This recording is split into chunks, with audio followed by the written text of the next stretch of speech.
গোপালগঞ্জে এনসিপির সমাবেশে হামলার প্রতিবাদে রাজধানীর শাহবাগ মোড় অবরোধ করেছেন এনসিপির নেতাকর্মীরা।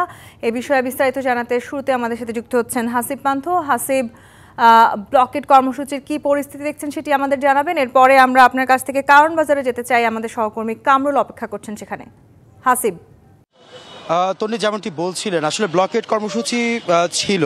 ব্লকেড কর্মসূচি কিছুক্ষণ আগে তারা উঠিয়ে নিয়েছে 24 ঘন্টার আলটিমেটাম দিয়ে। যে আলটিমেটামের মধ্যে ছিল আজ গোপালগঞ্জে যতক্ষণ পর্যন্ত না হামলাকারীদেরকে গ্রেপ্তার করা হবে বা চিহ্নিত করা না হবে ততক্ষণ পর্যন্ত কিন্তু আসলে তারা একটি আলটিমেটাম দিয়েছে বৈষম্য বিরোধী ছাত্র আন্দোলন। তবে এখনকার পরিস্থিতি যদি আমি একটু দেখাই, কিছুক্ষণ আগে জুলাই ঐক্য থেকে কিন্তু আসলে তারা লাশবাহী গাড়িতে করে কিছু কফিন নিয়ে এসেছিল।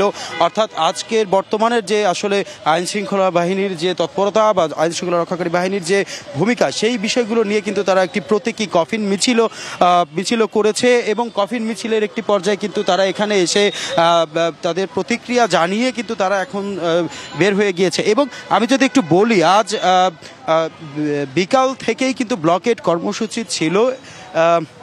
এক পর্যায়ে কিন্তু কর্মসূচির যখন শাহবাগ ব্লকেড হয় সেই মুহূর্তে কিন্তু আসলে আমরা দর্শক, এবার আমরা যেতে চাই কারণ বাজারে। সেখানে আছেন আমাদের সহকর্মী কামরুল হাসান। কামরুল, কি পরিস্থিতি দেখছেন আপনি? নেতাকর্মীরা আসলে সেখানে বিক্ষোভ করছেন, সবশেষ অবস্থা জানাবেন আমাদের।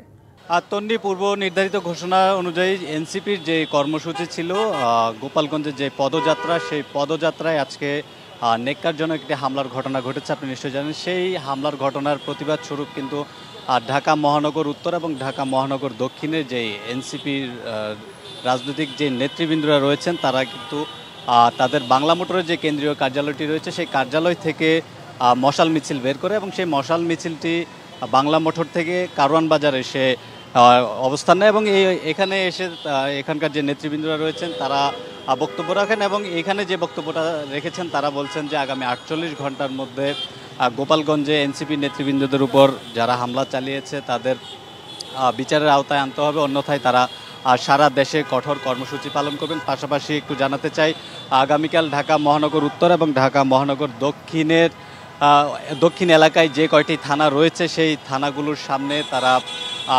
প্রতিবাদ স্বরূপ মানববন্ধন এবং পাশাপাশি স্মারকলিপি প্রদানের কথাও তারা বলেছেন। এছাড়া এখানকার যে নেতৃবৃন্দ যারা বক্তব্য রেখেছেন তারা এটিও বলেছেন যে প্রশাসনের আসলে নির্লিপ্ততার কারণেই গোপালগঞ্জে এনসিপির নেতৃবৃন্দদের উপর হামলা চালানো হয়েছে। অবিলম্বে এই হামলার সাথে যারা জড়িত তাদেরকে সিসিটিভি ফুটেজ যাচাই বাছাই করে আসলে তাদেরকে শনাক্ত করে এই হামলার সঙ্গে যারা যুক্ত বা যারা দায়ী তাদেরকে চিহ্নিত করে আইনগত ব্যবস্থা নিতে হবে, এমনটাই আসলে আজকের এই প্রতিবাদ যে মিছিল সেই মিছিল থেকে এই দাবিটি তারা জানিয়েছেন। তো এই ছিল আমার কাছে এখনকার মতো সবশেষ তথ্য। তন্নি। কামরুল, আপনাকে ধন্যবাদ। দর্শক, কারণ বাজার থেকে যুক্ত হয়েছিলেন সহকর্মী কামরুল হাসান।